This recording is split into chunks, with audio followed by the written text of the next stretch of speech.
Hello साथियों, कैसे हो आप सभी। होप यू आप सभी बहुत अच्छे होंगे, ज़बरदस्त होंगे, एंजॉय कर रहे होंगे और पढ़ाई भी साथ साथ अच्छे तरीके से कर रहे होंगे। तो साथियों, आज के इस सेशन में, इस क्लास में मैं क्लास 10 का रिप्रोडक्शन चैप्टर, जिसे हम कहते हैं जीव जनन कैसे करते हैं, लेकर आया हूं।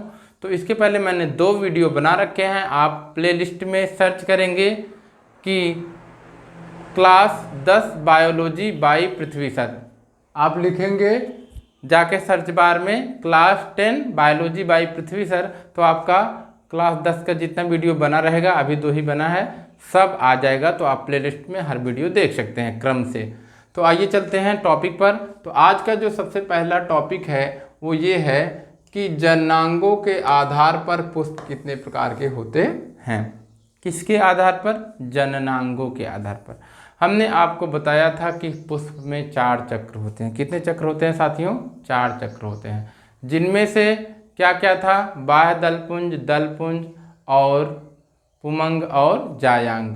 तो यहाँ पे हमने बताया कि जो बाह्य दलपुंज होता है और दलपुंज होता है वो पुष्प का सहायक चक्र होता है। क्या होता है? सहायक चक्र होता है।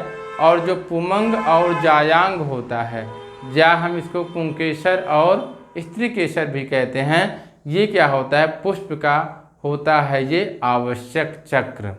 तो साथियों, ये जो पुष्प का आवश्यक चक्र है, यही इसका क्या होता है? मेल रिप्रोडक्टिव सिस्टम होता है। क्यों मेल रिप्रोडक्टिव सिस्टम होता है? क्योंकि बिना मेल फीमेल के सेक्सुअल रिप्रोडक्शन में संतान की उत्पत्ति नहीं हो सकती है। तो जननांग के आधार पर पुष्प कितने प्रकार के होते हैं? पुष्प 2 प्रकार के होते हैं साथियों। कितने प्रकार के होते हैं? 2 प्रकार के। पहला है एक लिंगी पुष्प। क्या है? एक लिंगी पुष्प। एक लिंगी पुष्प का तात्पर्य ये है कि जिसमें लिंगों की संख्या क्या हो? 1 हो, या ये कह लें कि जिसमें केवल एक ही प्रकार का सेक्स पाया जाता है। कौन सा?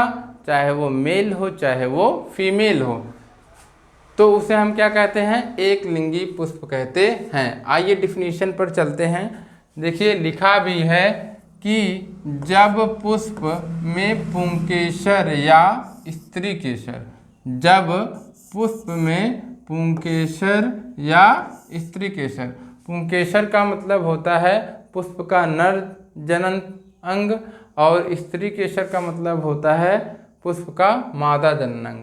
तो दोनों में से केवल क्या हो? एक ही उपस्थित हो। दोनों नहीं उपस्थित हो, केवल कौन उपस्थित हो? एक ही उपस्थित हो। तो ऐसे फ्लावर को हम एक लिंगी पुष्प कहते हैं। क्या कहते हैं साथियों?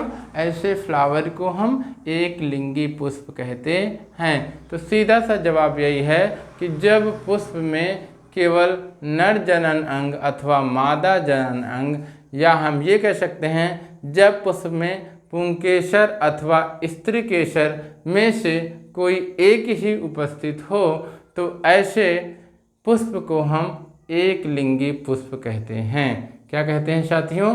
एक लिंगी पुष्प कहते हैं। क्योंकि पुष्प में क्या उपस्थित होना चाहिए? केवल एक ही उपस्थित हो, पुंकेसर हो या स्त्रीकेसर हो। क्या हो? पुंकेसर हो या स्त्रीकेसर हो, स्त्रीकेसर हो या पुंकेसर हो। ठीक साथियों, तो ऐसे फ्लावर को हम लोग क्या कहेंगे? एक लिंगी पुष्प कहेंगे। क्या कहेंगे साथियों? एक लिंगी पुष्प। ऐसे फ्लावर को हम क्या कहेंगे? एक लिंगी पुष्प कहेंगे। जब पुष्प में क्या हो? पुंकेसर हो अथवा स्त्रीकेसर हो, तो ऐसे फ्लावर को हम एक लिंगी पुष्प कहेंगे। तो एक लिंगी पुष्प किसे कहते हैं? जब पुष्प में पुंकेसर अथवा स्त्रीकेसर में से कोई एक ही उपस्थित होता है, तो उसे हम एक लिंगी पुष्प कहते हैं। चलिए आते हैं दूसरे वाले टॉपिक पर।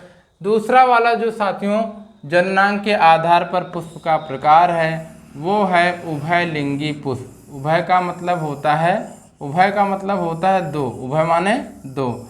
जैसे आप लोग सुने होंगे उभयचर। चर का मतलब चरना, फीडिंग। यानी जो अपना भोजन दोनों जगह से प्राप्त करता है, दैट मीन्स जल से और स्थल से, दोनों से। जैसे मेढक होता है, फ्रॉग, वो क्या करता है, कछुआ, ये दोनों क्या करते हैं, जल और स्थल दोनों से अपना भोजन प्राप्त करते हैं, दोनों पर फीडिंग करते हैं, दोनों पे रहते हैं। तो इसे हम क्या कहते हैं, इसे उभयचर कहते हैं। वैसे ही क्या होता है, उभयलिंगी होता है, उभयलिंगी पुष्प होता है। उभय का मतलब दो, तो क्या होता है, जब पुष्प में दोनों, कौन कौन सा, एक तो पुंकेसर भी होगा, क्या होगा साथियों, पुंकेसर, जिसे हम नर जननांग भी कहते हैं, पुंकेसर भी होगा जिसे हम नर जननांग कहते हैं।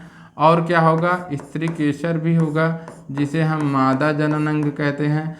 जब पुष्प में पुंकेसर, नर जननांग, स्त्री केसर, मादा जननांग दोनों मौजूद हों, क्या हो, दोनों मौजूद हो, तो ऐसे फ्लावर को हम उभयलिंगी पुष्प कहते हैं। क्या कहते हैं साथियों, उभयलिंगी पुष्प कहते हैं। क्या कहते हैं साथियों, उभयलिंगी पुष्प कहते हैं।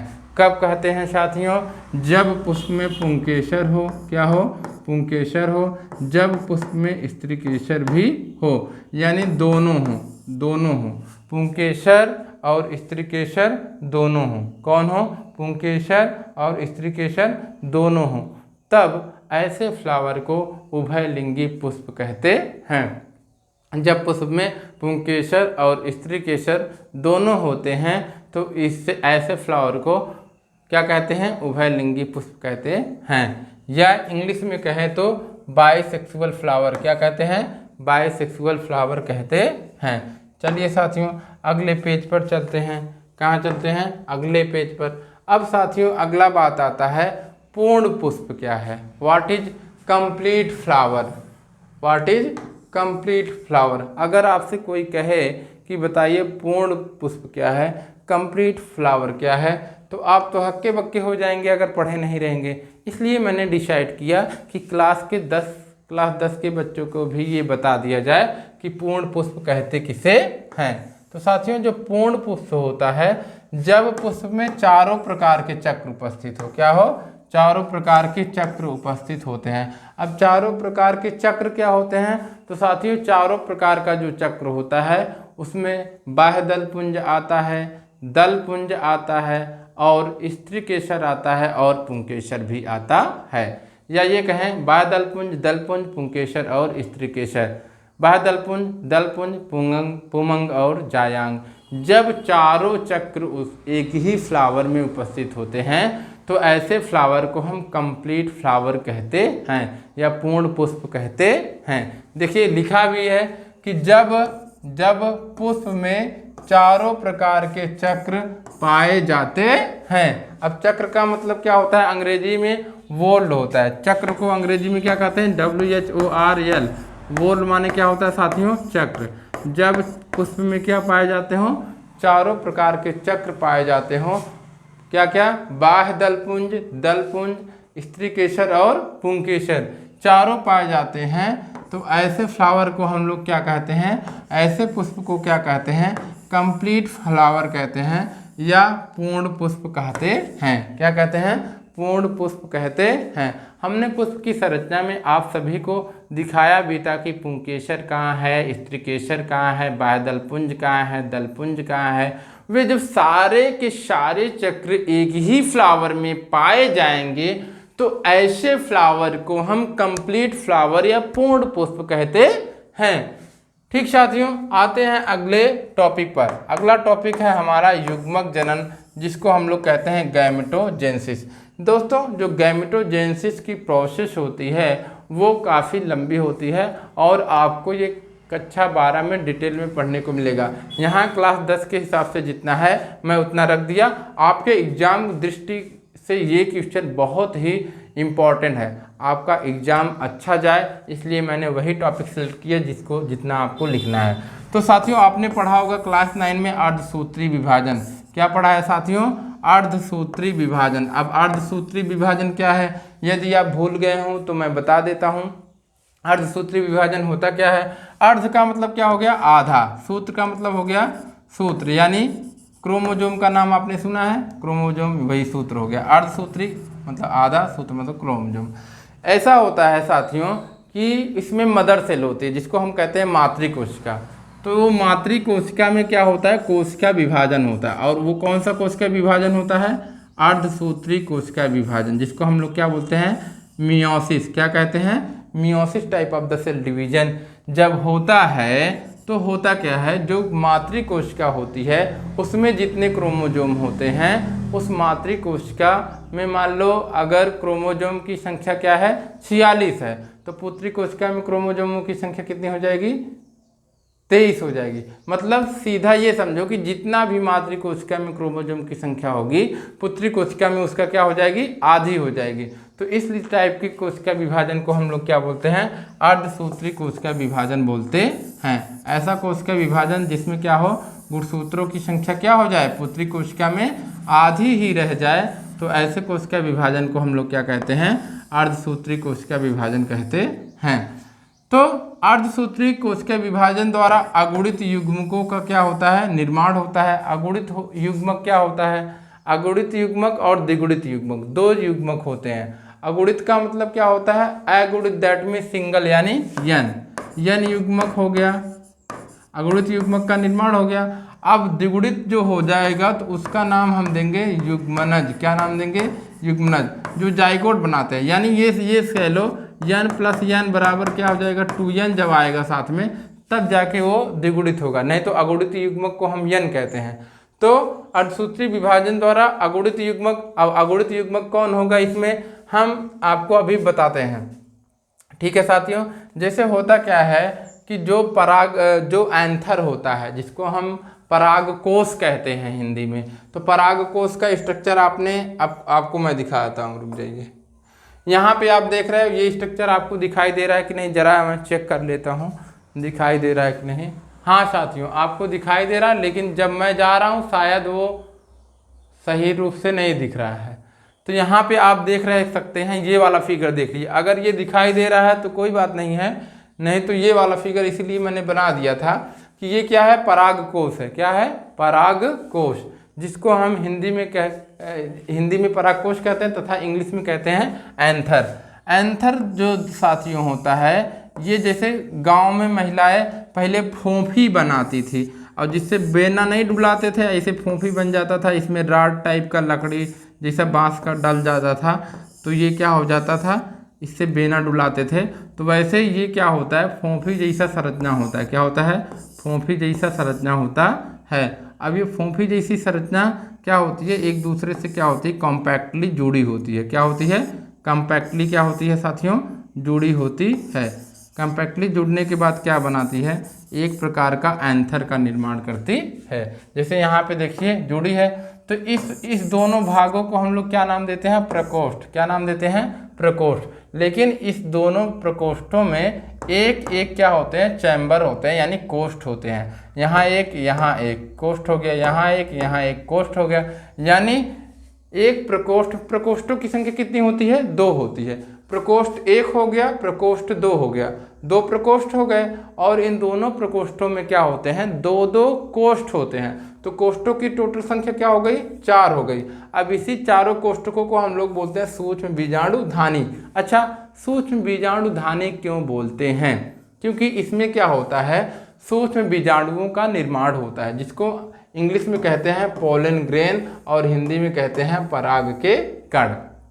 यानी ये बहुत ही माइन्यूट और बहुत ही सूक्ष्म कण होते हैं जो नर युग्मक का निर्माण करते हैं, जिसको हम लोग क्या बोलते हैं, पोलन ग्रेन बोलते हैं, यानी पराग कण बोलते हैं। यही क्या होते हैं, नर युग्मक होते हैं साथियों। तो यहाँ पे हमने लिखा भी है कि अगुणित युग्मकों का निर्माण को हम युग्मक जनन कहते हैं। यानी युग्मक के निर्माण को, वही परागकण के बनने को नर युग्मक जनन हो गया। अब वहीं जब मादा के ओवरी से, ओवरी क्या होती है मैं अभी आपको बताता हूँ आगे।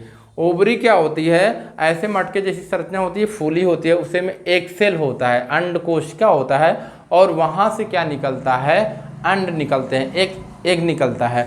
तो उसको हम लोग क्या बोलते हैं, जैसे यहाँ पे हमने बोला युग्मक जनन कहलाता है किसका, अगुणित युग्मकों का निर्माण। तो उसमें 2 तरह के, एक तो परागकण बनता है जो नर युग्मक, नर कोशिका में बनता है, तो इसके निर्माण को नर युग्मक जनन कहते हैं, और वहीं अंड कोशिका के निर्माण को मादा युग्मक जनन कहते हैं। क्या कहते हैं? अब ये अंड कोशिका का निर्माण होगा कहाँ? ये जो अंड कोशिका है इसका निर्माण होगा इस प्रकार की संरचना में। मैं आपको आगे चल के बताता हूँ। यहाँ देखिए, अभी अगले पेज में बताता हूँ। यहाँ देखिए, जैसे आप लोग संरचना देखे होंगे फ्लावर की, तो फ्लावर की संरचना में बीच में सबसे ज़्यादा स्ट्रक्चर कुछ इस प्रकार से होता है। तो इस प्रकार से जब संरचना बनाता है तो नीचे वाला भाग क्या होता है साथियों? फूला होता है। क्या होता है? फूला होता है। इस भाग को हम लोग क्या बोलते हैं? वर्तिकाग्र बोलते हैं। क्या बोलते हैं साथियों? वर्तिकाग्र बोलते हैं। ये वर्तिकाग्र हो गया, और ये हो गया वर्तिका। क्या हो गया? वर्तिका हो गया। ये वर्तिकाग्र हो गया, ये वर्तिका हो गया, और ये जो फूला हुआ भाग है इसको हम बोलते हैं क्या? ओवरी। क्या बोलते हैं? Ovary. Ovary, ovary that means इसको हिंदी में कहते हैं अंडाशय। क्या बोलते हैं साथियों? अंडाशय। ठीक है, अंडाशय। इसको इंग्लिश में क्या बोलते हैं? स्टाइल।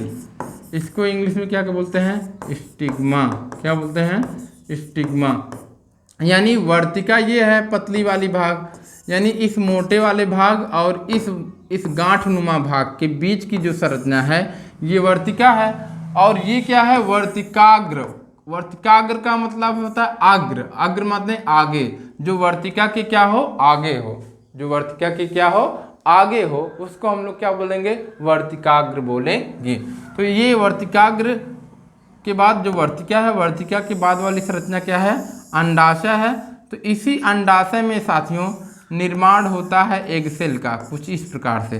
तो मान लेते हैं ये वाली जो सेल है जिसको हमने ब्लू से किया, ये एग सेल है। तो ये एग सेल का निर्माण ही क्या कहलाता है? अंड कोशिका का निर्माण ही क्या कहलाता है? अंड कोशिका इसको बोलते हैं, अंड कोशिका। इसी अंड कोशिका के निर्माण को मादा युग्मक जनन कहते हैं। क्या कहते हैं? मादा युग्मक जनन। तो मादा युग्मक जनन के द्वारा इसका निर्माण होता है। किसका? अंड कोशिका का। तो इसको हम लोग क्या बोलेंगे? मादा युग्मक बोलेंगे। ये भी क्या होती है? अगुणित होती है। क्या होती है साथियों? अगुणित होती है। ये भी अगुणित को हम स्मॉल से दर्शाते हैं। ये भी क्या होती है? अगुणित होती है। अब यहाँ पे मैं बात करूँगा, पिछले पेज में आते हैं। तो यहाँ पे जैसे पुंकेसर है, तो यहाँ से क्या है? पुंकेसर से के पराग कोश से ढेर सारे क्या निकलते हैं साथियों? परागकण निकलते हैं। होता क्या है? ये जो परागकण होता है इसके बीच में कनेक्टिव पाया जाता है, संयोजी। क्या पाया जाता है? संयोजी। ये संयोजी जो पाया जाता है ये करता क्या है? इन दोनों प्रकोष्ठों को या चारों कोष्ठों को या चारों सूक्ष्म बीजाणु धानियों को कनेक्ट करके रखता है। कौन? कनेक्टिव। अगर कोई कनेक्ट करके इनको रखता है तो वो कौन है? कनेक्टिव है। कौन है? कनेक्टिव है। कौन है? कनेक्टिव है। किसको कनेक्ट करके रखता है? चारों प्रकार के कोष्ठों को, जिसको हम लोग क्या बोलते हैं? सूक्ष्म बीजाणु धानियों को। चारों सूक्ष्म बीजाणु धानियों को कौन कनेक्ट करके रखता है? कनेक्टिव यानी संयोजी कनेक्ट करके रखता है। कौन कनेक्ट करके रखता है? कनेक्टिव यानी संयोजी। तो 1 2 3 4 ये चारों कोष्ठ हो गए। इनको कौन कनेक्ट करके रखा है? संयोजी ने कनेक्ट करके रखा है। तो एक समय ऐसा आता है जब ये मैच्योर हो जाते हैं। क्या हो जाते हैं साथियों? मैच्योर। मैच्योर का मतलब क्या हो गया? परिपक्व हो जाना। क्या हो जाना? परिपक्व हो जाना। तो यहाँ पे जब ये क्या हो जाता है? परिपक्व हो जाता है। क्या हो जाता है साथियों? परिपक्व हो जाता है। जब ये परिपक्व हो जाता है तब होता क्या है? ये सूख जाता है, ड्राई हो जाता है। क्या हो जाता है? सूख जाता है, ड्राई हो जाता है। और यहाँ से ये चीज़ें क्या हो जाती हैं? फट सी जाती हैं। क्या हो जाती हैं? फट जाती हैं। और ये फटने के बाद क्या होता है? फटने के बाद इसके जो परागकण है ये भी पूरी तरह से विकास कर लेते हैं। क्या कर लेते हैं? पूरी तरह से परागकण विकास कर लेते हैं। अब ये परागकण क्या होता है साथियों? निकल कर कहाँ आ जाएगा? बाहर। और जब बाहर आ जाएगा निकल करके तो उसका संरचना जो होता है परागकणों का, मैं बताना चाहता हूँ कुछ इस प्रकार से होगा। अभी मैं आपको दिखा रहा हूँ साथियों। जो परागकण का संरचना है किस प्रकार से होता है मैं आपको दिखा रहा हूँ। कक्षा 10 के विद्यार्थियों, यदि आपको ये वीडियो पसंद आता है प्लीज़ शेयर करिए, ढेर सारा शेयर करिए, ढेर सारा प्यार दीजिए। जैसे यहाँ पे आप गोले जैसी संरचना देख रहे हो, तो इस गोले जैसी संरचना के बाद यहाँ पे भी संरचनाएं पाई जाती हैं। इस प्रकार से कटीली जैसी संरचनाएं पाई जाती हैं। वो जो परागकण होता है मैं उसका स्ट्रक्चर छाप रहा हूँ, तो इस वाले भाग को हम लोग बोलते हैं इग्जाइन। क्या बोलते हैं साथियों? इग्जाइन। इग्जाइन का हिंदी होता है बाह्य चोल। क्या होता है? बाह्य चोल। यानी जो परागकण होगा वो इस प्रकार से दिखेगा, सर्कुलर दिखेगा, अंडा आकार का भी दिख सकता है। और तो इसके जो बाहरी वाले भाग होते हैं ये भाग क्या होता है? इग्जाइन कहलाता है। क्या होता है? इग्जाइन कहलाता है। तथा ये जो पीला वाला भाग है इस भाग को हम लोग क्या बोलते हैं? इंटाइन। क्या बोलते हैं? इंटाइन। तो इग्जाइन हो गया बाह्य चोल, इंटाइन हो गया अंतः चोल। क्या हो गया? अंतः चोल। यहाँ पे स्पेलिंग मिस्टेक हुआ है साथियों। इंटाइन में क्या रहेगा? INTINE रहेगा। क्या रहेगा? Intine, INTINE, intine. अंतःचोल हो गया। तो अंतःचोल और बाह्य चोल दोनों ये क्या है? इसकी भित्तियां हैं और बीच में इसका केंद्रक पाया जाएगा। और यहाँ पे जो संरचना देख रहे हैं इसको हम लोग जो सी आकार का दिख रहा है, यहीं से इसका निकलता है ट्यूब लाइक स्ट्रक्चर। क्या निकलता है साथियों? ट्यूब लाइक स्ट्रक्चर निकलता है, जिसको हम पोलन ट्यूब बोलते हैं। क्या बोलते हैं? Pollen tube. यहीं से पोलन ट्यूब नामक स्ट्रक्चर निकलता है। यहाँ से क्या निकलता है? पोलन ट्यूब नामक स्ट्रक्चर निकलता है। ये एक छिद्र जैसी संरचना बनाती है। तो इस प्रकार से आपने देखा कि क्या है कि परागकणों का निर्माण हो गया। तो उस परागकण को हमने क्या नाम दिया? उस परागकण को हमने नर युग्मक नाम दिया। उसी प्रकार से या ये संरचना आपको दिख रही है कि नहीं दिख रही है? ये संरचना दिख रही है? अगर दिख रही होगी तो ठीक है, नहीं तो मैं क्या करता हूँ अगले पेज में मैं नया फिगर बनाता हूँ। जैसे मान लीजिए ये क्या है आपका वर्तिकाग्र हो गया और ये वर्तिका हो गया और यहाँ पे क्या हो गया? अंडाशय हो गया। क्या हो गया? अंडाशय। तो मान लो ये अंडाशय आपका जब बन गया साथियों, क्या बन गया? अंडाशय बन गया। तो यहाँ पे होगा क्या? आइए चलते हैं, यहाँ पे होगा क्या बताते हैं। ये वर्तिकाग्र हो गया। क्या हो गया? वर्तिकाग्र। ये वर्तिका, ये अंडाशय। और यहीं पे क्या निर्माण होता है? एक सेल का। किसका निर्माण होता है? एक सेल का। यहीं पे एक सेल का निर्माण होता है। तो ये एक सेल जब मैच्योर हो जाता है तो इसको हम लोग, इसके निर्माण को जो प्रोसेस होता है उसको हम लोग बोलते हैं दीर्घ बीजाणुधानी, दीर्घ बीजाणु जनन बोलते हैं। क्या बोलते हैं? दीर्घ बीजाणु जनन। यानी ये कह लो कक्षा 10 के विद्यार्थियों कि जब पुष्प के द्वारा, किसके द्वारा? पुष्प के द्वारा जब मादा युग्मक का निर्माण होता है तो उस प्रोसेस को हम लोग क्या बोलते हैं? दीर्घ बीजाणु जनन बोलते हैं। तो यहाँ पे क्या होता है? एक प्रकार का ये क्या है? फीमेल गैमीट है, यानी मादा युग्मक है। और मादा युग्मक प्लस नर युग्मक दोनों मिलते हैं तो क्या बनता है? मेल गैमीट बनता है। क्या बनता है साथियों? तो वहाँ पे जाइगोट बनता है। क्या बनता है? जाइगोट बनता है। जब नर युग्मक और मादा युग्मक आपस में मिलते हैं तो क्या बनेगा? जाइगोट बनेगा। तो इस प्रकार से संरचनाएं आपको दिखाई दे रही हैं कि नहीं दिखाई दे रही हैं साथियों? हो सकता है आपको दिखाई दें। तो यहाँ पे देखिए क्या कह रहा है कि परागकण नर कोशिका के निर्माण को नर युग्मक जनन कहते हैं और अंड कोशिका के एक सेल के निर्माण को मादा युग्मक जनन कहते हैं। ठीक है, लेकिन जो प्रोसेस होता है उसको क्या कहते हैं? लघु बीजाणु। यानी लघु बीजाणु किसको कहते हैं? लघु बीजाणु जनन किसको कहते हैं? जब परागकण का निर्माण होगा तो उसको लघु बीजाणु जनन कहेंगे। और जब क्या निर्माण होगा? अंड कोशिका एक सेल का निर्माण होगा तो उसको दीर्घ बीजाणु जनन कहेंगे। तो ये हो गया पूरी की पूरी प्रक्रिया साथियों। तो आज के इस वीडियो में बस इतना ही। मिलते हैं नए जोश के साथ अगले वीडियो में।